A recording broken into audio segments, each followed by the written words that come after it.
자, 오늘 은혜 받으실 말씀은 사도행전 2장 37절에서 42절까지 말씀을 공보경 집사님이 봉독해 주십니다. 그들이 이 말을 듣고 마음에 찔려 베드로와 다른 사도들에게 물어 이르되, 형제들아, 우리가 어찌할꼬 하거늘. 베드로가 이르되, 너희가 회개하여 각각 예수 그리스도의 이름으로 세례를 받고 제사함을 받으라.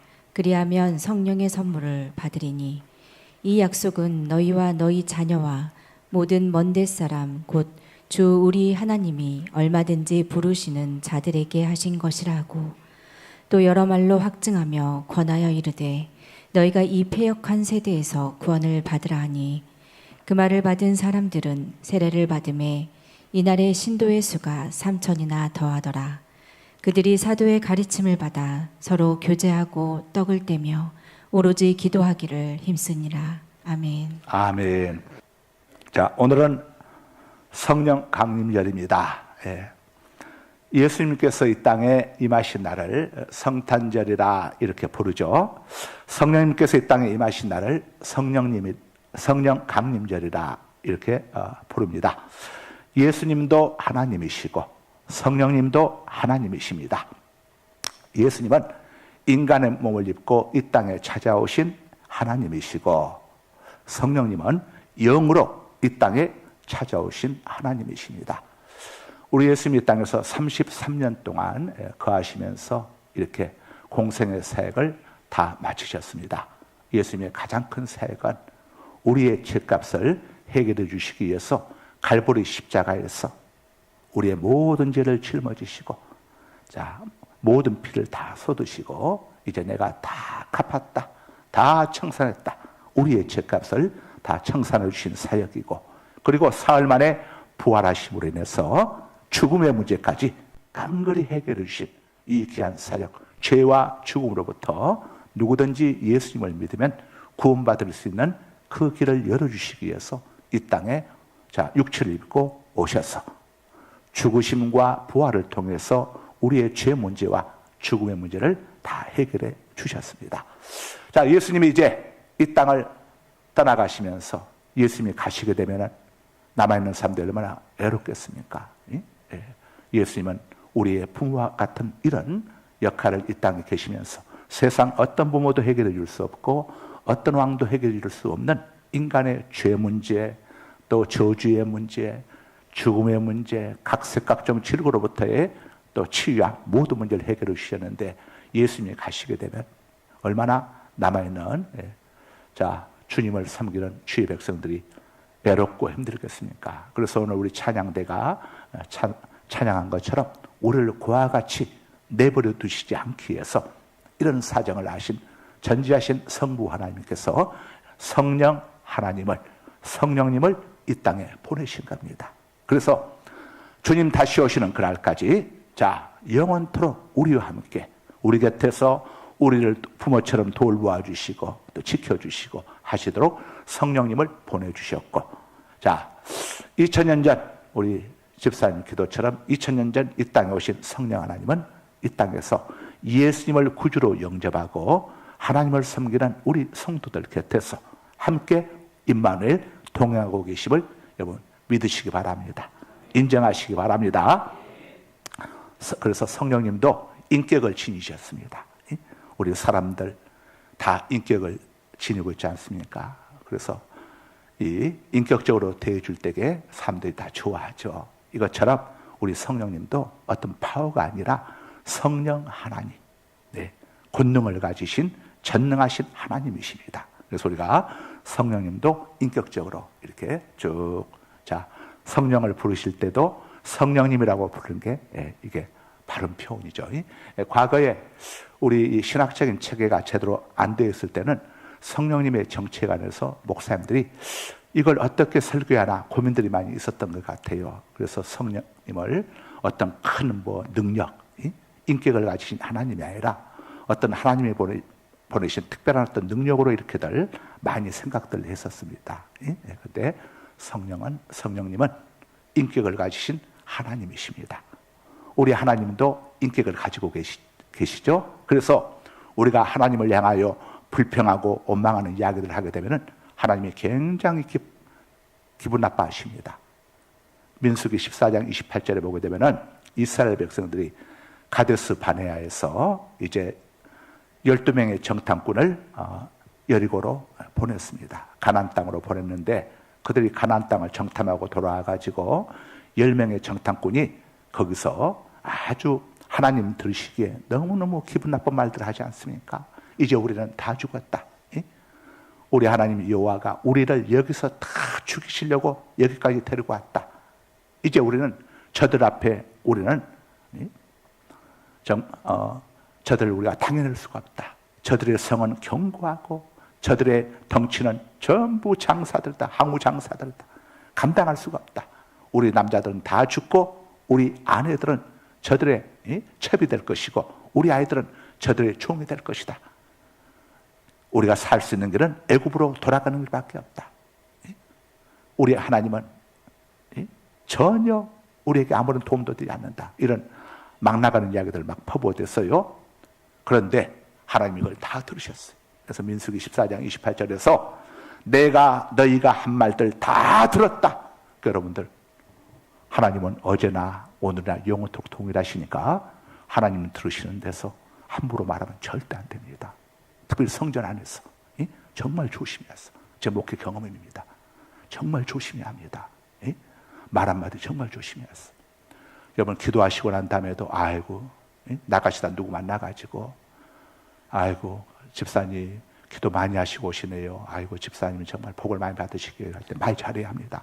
아이고 기도한다고 뭐 별일은 나요. 5,000시간 기도한다고 하고 구역장은 전화 오지. 어쩔 수 없이 왔어요. 이러면 안 돼요. 절대 이렇게 하면 안 됩니다. 하나님이 다 들으십니다. 그리고 우리의 말을 하나님은 믿음으로 인정하십니다. 그래서 너희 말이 내 귀에 들린 대로 너희가 너희에게 행하리니. 바꿔 말하면 너희 믿음이 너희의 말을 통해 내게 들린 대로 내가 너희에게 갚아줄 것이니. 이렇게 말씀하면서 이스라엘 백성들이 안 해도 되는 38년 동안에 쇠 빠진 고생을 하게 됩니다. 하나님이 다른 것 때문에 화가 나신 게 아니고 이스라엘 백성들이 말하는 걸 듣고 나서 이것은 우리가 하나님이 성령 하나님이 반말은 쥐가 듣고 낱말은 새가 듣는다고 세상에서 이야기하는데 우리 성도들은 반말도 성령님이 들으시고 낱말도 성령님이 들으시고 이걸 꼭 여러분들이 유념하셔야 합니다. 기억하죠? 그래서 성령님은 인격을 가지고 계시기 때문에 우리가 늘 제가 기도할 때마다 성령님 환영합니다. 영접합니다. 모셔드립니다. 사랑합니다 하는 것은 이유 없이 하는 게 아니고 성령님 들으시라고. 성령님을 기분 좋게 하잖아요. 성령님 마음을 기쁘시게 들어야 콩고물이 떨어지는 것이 성령님 기분 나쁘게 하면 된 거 없어요. 여러분 누군가에게 아쉬운 소리 하러 가면서 거기 가가지고 정중하게 부탁을 해야지. 아이고 김 사장님 잘 지내셨습니까? 어이 김 사장 잘 지내고 있어? 하면서 가게 되면 빌려줄 돈도 안 빌려주는 겁니다. 그래서 우리는 성령님 님자를 붙여서 가급적 찬송도 하시고 기도도 하시고 몰랐을 때는 그렇다도 이제 알게 됐으니까 이렇게 성령님 이렇게 하면은 훨씬 우리 성령님이 들으시면서 흐무대하시고 성령님의 인격을 가지고 계시니까 아주 기뻐하시겠죠. 우리 예수님은 육체를 입고 이 땅에 오신 하나님이시고 반면에 성령님은 영으로 이 땅에 오신 하나님이신데 예수님도 성령님도 보혜사이십니다. 헬라어로 파라클레토스라고 하는데 보혜사라고 하는 의미죠. 보혜사라고 하는 이 의미는 우리의 인생의 가이드도 되어주시고 보호자도 되어주시고 대변자도 되어주시고 협력자도 되어주신다는 이런 의미를 갖고 있습니다. 요즘 자동차 여러분들 타고 가게 되면 전부 내비게이션 있지 않습니까? 내비게이션에서 안내하는 대로만 따라가면 됩니다. 초행길이라도 전혀 걱정할 필요 없습니다. 내비게이션이 쫙 상세하게 이렇게 안내해 주지 않습니까? 성령 하나님은 우리 인생의 가이드이십니다. 우리는 내일 일을 알지 못합니다. 그러나 성령님은 하나님이시기 때문에 우리의 내일과 미래를 너무도 잘 알고 계십니다. 그래서 여러분들이 기도하시고 어떤 일을 시작하시기 전에 쉬지 말고 기도하라는 말은 하나님께 모든 걸 묻고 하나님의 도심을 항상 구하고 또 하나님께 우리가 할 수 없는 것은 맡기라 하는 이런 의미가 담겨 있는 겁니다. 그래서 여러분들이 어떤 일을 하실 때에 꼭 하나님께 먼저 물으셔야 합니다. 그래야 성령 하나님께서 우리의 길을 인도해 주십니다. 가이드가 되어 주시죠. 또 성령 하나님은 우리의 보호자이십니다. 초등학교에 입학하게 되면 보호자란이 있어서 그 옆에 부모, 아버지, 이제 함자, 또 어머니 함자 이렇게 딱 적지 않습니까? 이것처럼 성령 하나님은 우리의 보호자가 되어 주시기 위해서 하나님이 보내셨습니다. 그래서 성령 하나님은 예수님께서 이 땅에 계시면서 예수님을 찾아오는 모든 사람들의 보호자가 되어 주셨던 것처럼 이제 성령 하나님은 우리의 보호자로서 이 땅에서 우리와 함께하고 계십니다. 우리가 늘 성령 하나님을 인정해야 자녀가 어떤 문제를 부모에게 이야기하죠. 엄마 내일 소풍가 이야기해야 소풍 갈 것들 엄마가 알아서 다 준비하는 것처럼 우리가 늘 우리의 일들에 대해서 성령 하나님께 이야기하죠. 성령님, 성령 하나님, 내일 제가 면접을 보러 갑니다.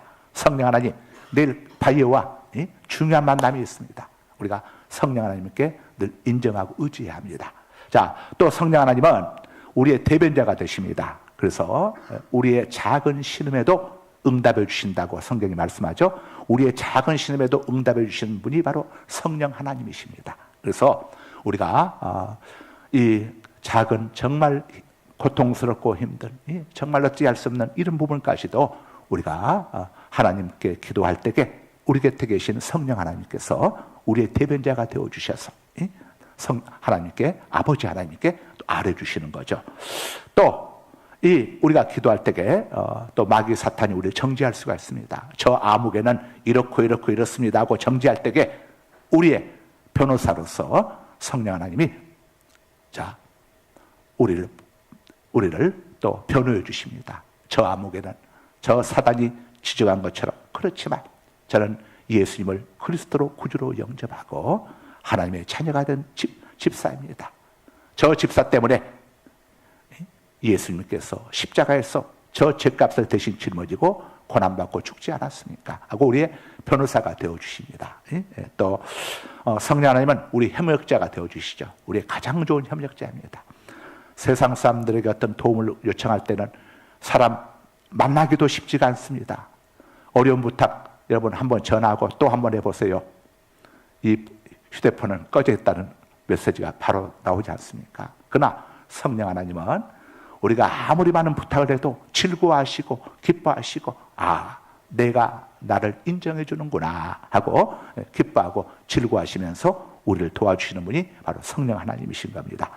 우리 인생 속에서 우리가 해결할 수 있는 문제들이 아주 많지 않습니까? 건강의 문제, 가정의 문제, 직장의 문제, 사업장 문제, 자녀 문제, 진학과 진로와 취업과 결혼의 문제, 그리고 정말 중요한 죄와 저주와 추구의 문제들, 많은 문제들이 있습니다.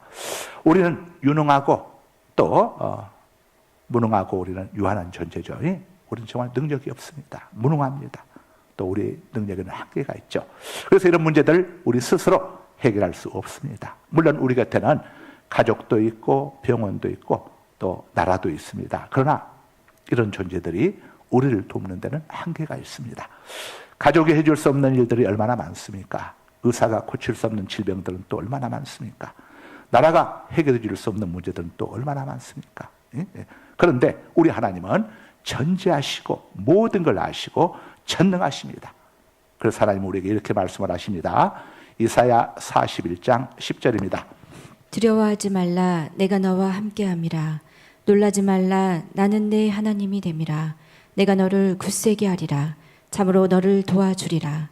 참으로 나의 의로운 오른손으로 너를 붙들리라. 아멘.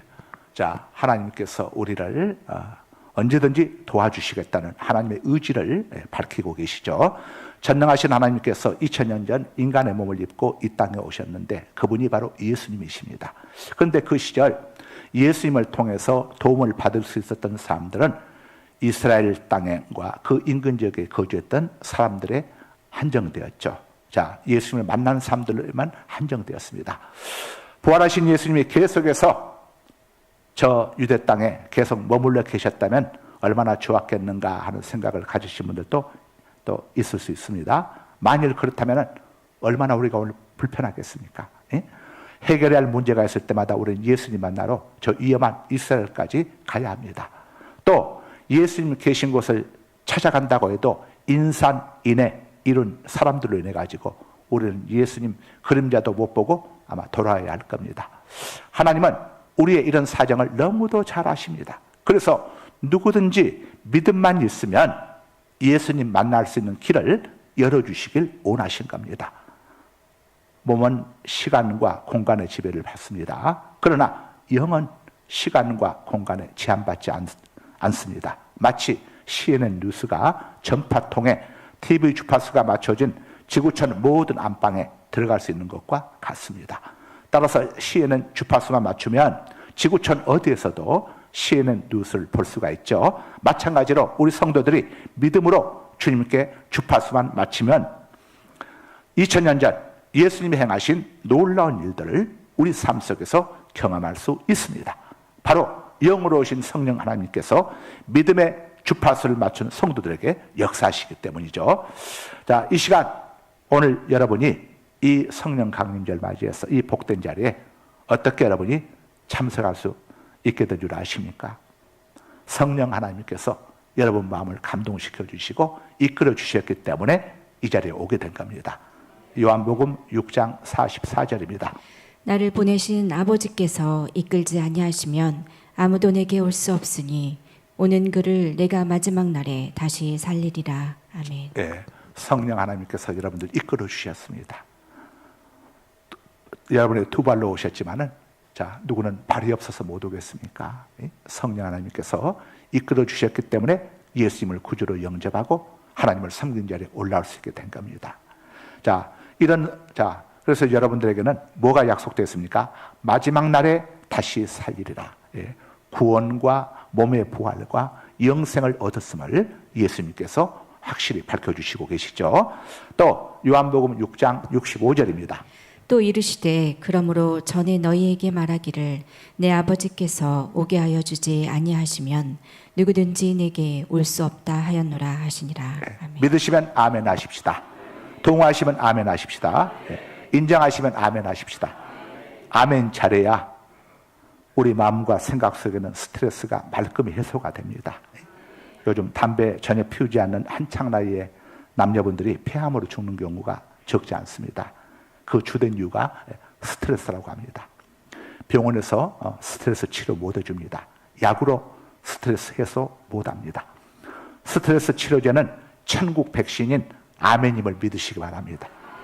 항상 기뻐하시고 뭐든지 하나님께 맡겨버리시고 그리고 범사에 감사하시면 스트레스로부터 여러분이 자유하게 될 줄 믿으시기 바랍니다. 예배 시간마다 열심히 아멘하시고 뜨겁게 찬송하시고 간절히 기도하셔서 모든 스트레스 다 날려버리시기 바랍니다. 우리가 사람을 바라보면 스트레스가 생기는데 누구나 그렇습니다. 그래서 우리의 시선을 누구에게로 맞춰야죠? 하나님께로 맞춰야 합니다. 지난 화요일 대한민국 제21대 대통령 선거가 끝났습니다. 여러분이 기도한 것과 다른 결과가 주어져서 실망한 분들도 아마 계실 겁니다. 그러나 역사의 주인은 하나님이십니다. 아마 여러분이 지지하지 않은 분들 입장에서는 어떻게 저런 많은 리스크가 있는 저런 사람이 저런 분이 대통령에 올 수 있을까? 여러 가지 이런 생각들 하시는 분들도 있을 수 있습니다. 하나님이 어떻게 이렇게 하실 수가 있을까? 할 수 있는데 항상 우리가 잊지 말아야 할 것은 우리의 생각과 하나님의 생각은 차원이 다르다는 사실입니다. 이사야 55장 8절에서 9절입니다. 이는 내 생각이 너희의 생각과 다르며 내 길은 너희의 길과 다름이니라. 여호와의 말씀이니라. 이는 하늘이 땅보다 높음 같이 내 길은 너희의 길보다 높으며 내 생각은 너희의 생각보다 높음이니라. 아멘. 제가 출애굽기를 이렇게 보다가 이런 생각을 한 적이 있습니다. 하나님께서 왜 이스라엘 백성들을 애굽 땅에서 출애굽시키실 때에 그 강팍한 애굽왕 바로가 통치할 때에 출애굽을 시키셨을까? 좀 마음씨도 좀 착하고 인도주의적이고 이런 좋은 왕이 있었을 때에 자기 백성을 이끌고 나오지 않으시고 왜 정말 이 강팍하게 그지없는 바로가 통치할 그때에 데리고 나오셨을까? 하는 제가 이런 의문을 한번 가져본 적이 있습니다. 그때 하나님께서 저한테 이런 마음을 주셨어요. 야, 나 여호와가 세냐 바로가 세냐? 내가 바로를 피해 다녀야겠니? 바로도 내 손바닥 안에 있다. 내가 누구냐? 나는 실수하지 않는 하나님이시다. 이런 생각을 주셨어요. 하나님께서 이스라엘 백성들 출애굽시킬 때에 애굽 왕은 아주 강팍했죠. 하나님의 재앙을 경험하면 항복했다가 다음 날이면 또 변했습니다. 아주 변덕이 죽을 칠했습니다. 이처럼 변덕스럽고 강팍했던 애굽 왕 때문에 이스라엘 백성들은 나중에 대박을 터뜨리게 됩니다. 아마 이 애굽 왕이 너무 착해가지고 이스라엘 백성들을 그냥 그대로 다 내보내 주었다고 한다면은 이스라엘 백성들은 애굽 왕이 너무 고마워가지고 그냥 자 뭐 다른 거 가지고 나올 생각도 하지 않냐고 너무 고마워서 그냥 빈몸으로 나왔을 겁니다. 빈몸으로라도 해방시켜 준 것이 너무 고마워서. 그리고 광야 생활하면서 조금만 힘들면은 아이고 그 마음씨 좋은 애굽 왕으로 돌아가야지 하고 아마 그들은 또 애굽으로 또 이렇게 뭐 100명씩 200명씩 아마 이렇게 끼리끼리 해가지고 또 애굽으로 아마 돌아가기도 쉬웠을 겁니다. 자, 그런데 애굽 왕이 너무 강팍하고 고집스러웠기 때문에 이스라엘 백성들이 어떤 큰 대박을 터뜨리게 되냐면은 애굽 땅에서 나올 때에 하나님의 특별하신 은혜를 입게 됩니다. 그래서 애굽 땅에서 나올 때에 그들은 어마어마한 축복을 받아 나오게 되는데 그 당시의 상황을 성경이 이렇게 알려줍니다. 시편 105편 37절입니다. 마침내 그들을 인도하여 은금을 가지고 나오게 하시니 그의 지파 중에 비틀거리는 자가 하나도 없었도다. 자, 우선 아래부터 봅시다. 히브리인들 중에서 환자가 하나도 없었도다. 자, 하나님께서 애굽 땅에서 자기 백성을 데리고 나올 때에 그들 가운데 환자가 얼마나 많았겠습니까? 아이고 나는 나이가 많았어. 이 나이에 내가 가나안 땅에 가서 무슨 덕을 보겠다고. 나는 그냥 이대로 여기 애굽 땅에 머물르게 나는 낫지 하고 주저앉고 싶어하는 분들이 얼마나 많았겠습니까? 또 소경도 있었을 것이고 기머거리도 있었을 것이고 안진병도 있었을 것이고 성합의 환자 우리 아이들도 있었을 것이고 또 중풍병자들도 있었을 것이고 그들이 어떻게 나올 수 있었겠습니까? 그런데 하나님께서 환자가 하나도 없었다는 것은 전부 다 고쳐주시고 육체만 고쳐주신 게 아니라 그들의 마음까지 하나님께서 희망으로 가득 차게 해주셔가지고 하나도 남김없이 깡그리 데리고 나왔다는 것이죠. 그리고 앞에 마침내 그들 인도하여 은금을 가지고 나오게 하시니 10가지 재앙을 이제 하나님의 애굽 땅에 내리면서 애굽인들의 장자가 죽임을 당하게 됩니다. 집집마다. 그때 애굽인들은 엄청난 두려움을 갖게 됩니다. 그래서 히브리인들이 자기 땅을 떠나가 주는 게 너무너무 고마워서 제발 좀 떠나달라고 은도 주고 금도 주고 그동안 우리가 당신들을 노예로 부리면서 올구만품 주지 못했는데 은덩이 금덩이 이렇게 줄 테니까 제발 좀 떠나가 달라 하고 애원 사정을 하면서 이스라엘 백성들이 자기들의 재산인 소와 양과 염소는 물론이고 은과 금까지 위자료로 보상금으로 넉넉하니 받아서 가지고 나올 수 있도록 되어졌습니다. 자, 하나님이 하시는 일은 놀랍습니다. 우리가 생각할 수 없는 하나님의 놀라운 일들이 다 있는 것이죠. 우리 하나님은 절대 실수하지 않으십니다. 우리가 기도했기 때문에 결코 해로운 것을 주시지도 않습니다. 모든 것을 합력하여 선을 이루어 주십니다. 하나님은 어떤 대통령에게도 제한당하지 않으시는 전능자이심을 우리가 잊어서는 안 됩니다. 잠언 21장 1절입니다. 왕의 마음이 여호와의 손에 있음이 마치 본물과 같아서 그가 임의로 인도하시느니라. 왕의 마음이 하나님의 손에 있습니다. 대통령의 마음도 하나님의 손에 있는 겁니다. 본물, 저수지의 물과 같아서 어느 쪽으로 구멍을 내느냐에 따라서 물줄기가 달라지는 것처럼 하나님께서 임으로 마음대로 왕의 마음을 좌지우지하시느니라. 대통령이 되기 전과 또 되고 나서는 달라질 수밖에 없는 것이죠. 그 배후에는 하나님의 역사가 있습니다. 우리는 항상 사람을 바라보지 말고 사람 바라보게 되면은 원망도 나오고 화도 나고 하지 말고 전능하신 하나님께 시선을 맞추어서 하나님을 바라보시고 더 기도하라는 사인이구나 하고 더 하나님 앞에 기도하고 더 우리는 겸손히 신앙생활을 할 줄로 믿습니다. 우리가 해야 할 일은 걱정과 염려가 아니라 하나님 앞에 기도하는 겁니다. 빌립보서 4장 6절입니다. 아무것도 염려하지 말고 다만 모든 일에 기도와 간구로 너희 구할 것을 감사함으로 하나님께 아뢰라. 아멘. 오늘 또 여러 가지 문제들 때문에 근심 걱정의 짐을 한 보따리 짊어지고 올라오신 분들 많이 계실 겁니다. 해결책이 있습니다. 하나님께 기도하시기 바랍니다. 관청에서 제일 무서워하는 게 뭡니까? 민원 아닙니까? 민원 들어가면은 관청에서는 신속히 처리 결과를 민원을 제기한 사람에게 통보해 주게 되어 있습니다. 그래서 구청, 시청 공무원들이 제일 무서워하는 게 민원입니다. 민원. 여러분 힘들수록 어려울수록 염려되고 걱정될 있을수록 하나님께 민원을 많이 넣으시기 바랍니다. 하나님을 가까이 하시기 바랍니다. 주일 오전 예배뿐만이 아니라 주일 밤 예배도 올라오시고 수요 낮 예배도 있고 저녁 예배도 있지 않습니까? 또 금요 기도도 있지 않습니까? 새벽 기도도 있지 않습니까? 부지런히 올라오셔서 하나님께 민원을 넣으시기 바랍니다. 하나님을 가까이 해야 합니다. 하나님을 간절히 찾아야 합니다. 그래야 하나님이 해결해 주시는 겁니다. 잠언 8장 17절입니다. 나를 사랑하는 자들이 나의 사랑을 입으며 나를 간절히 찾는 자가 나를 만날 것이니라. 아멘. 여러분들 염려 걱정 말고 이제 오늘 밤 자정부터 5,000시간 기도 전쟁이 시작되지 않습니까? 하나님이 기도하라고 주신 절호의 기회인 줄로 믿으시고 오셔서 여러분들 정말 기도들 간절히 하셔서 성령 하나님께서 해결해 주시는 은혜들 경험할 수 있기를 주의 이름으로 축복합니다.